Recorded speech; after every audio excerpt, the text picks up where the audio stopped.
ते का सुना बे, सुने और देखे के समझ तो तोर खत्म हो गए कुल बोरू।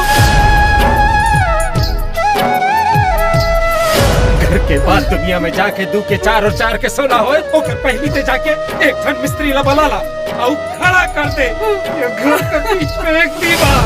तोर बिना बगिया मुरझा गे, मोर से अलग रह लो। आंसू बहावत जर गे आखी, आंसू बहावत जर गे आखी, छागे रे अंधियारी, काबर मोर उजार विधाता सपना के फुलवारी, काबर मोर उजार विधाता सपना के फुलवारी।